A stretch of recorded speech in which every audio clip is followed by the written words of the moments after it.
Ahmedabad flight క్రాష్పై MLC నటుడు నాగబాబు కీలక వ్యాఖ్యలు చేశారు. విమాన ప్రమాదం మనసుని కలిచివేసిందని ట్విట్టర్లో పేర్కొన్నారు. చాలా సంవత్సరాల క్రితం ఎంతో మంది సినిమా వాళ్ళు ఉన్న చెన్నై ఫ్లైట్ తిరుపతిలో ఎక్కడో ల్యాండ్ అయిందని చెప్పారు. అందులో తమ అందరికీ అత్యంత ప్రియమైన చిరంజీవి, ఆయన కూతురు సుస్మిత కూడా ఉన్నారన్నారు. ఫ్లైట్ తిరుపతి పొలాల్లో ల్యాండ్ అయిందని నాగబాబు చెప్పారు. ఆ సమయంలో ఆయన సోదరుడు, ఆయన కూతురు ఎలా ఉన్నారో అన్న ఆందోళనకు గురయ్యామని తెలిపారు. తరువాత విమానంలో అందరూ సేఫ్ అని తెలిసిందన్నారు. దాంతో ఊపిరి పీల్చుకున్నామని చెప్పారు. ఆ విమాన ప్రమాదాన్ని ఇప్పటికీ మనసులో నుండి పోలేదని ఆవేదన వ్యక్తం చేశారు. అలాంటిది ఈ రోజు అహ్మదాబాద్లో జరిగిన ఫ్లైట్ క్రాష్ గురించి విజువల్స్ చూస్తుంటే గుండె తరుక్కుపోయిందని తెలిపారు. ఎంతోమంది యువకులు వాళ్ళ భవిష్యత్తు కోసం ఆశలతో ఫ్లైట్ ఎక్కారు. ఎంతమంది రిటైర్మెంట్ తర్వాత జీవిత చరమాంకాన్ని అద్భుతంగా ఊహించుకుంటూ ఎక్కారో అని ఆయన ఆవేదన వ్యక్తం చేశారు.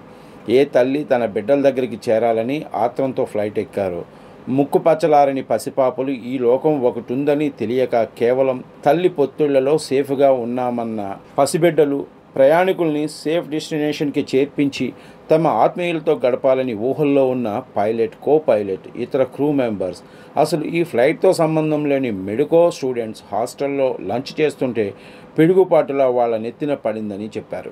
ఏ మెడికో బిడ్డ ఎన్ని ఆశలతో డాక్టర్స్ అవుదామని చదువుకుంటున్నారో వాళ్ళ జీవితాలు, వాళ్ళ మీద ఆ తల్లిదండ్రులు ఎన్నెన్ని ఆశలు పెట్టుకున్నారో, ఏమి ఆలోచించాలో కూడా తెలియని నిస్తేజ స్థితి అని అన్నారు నాగబాబు.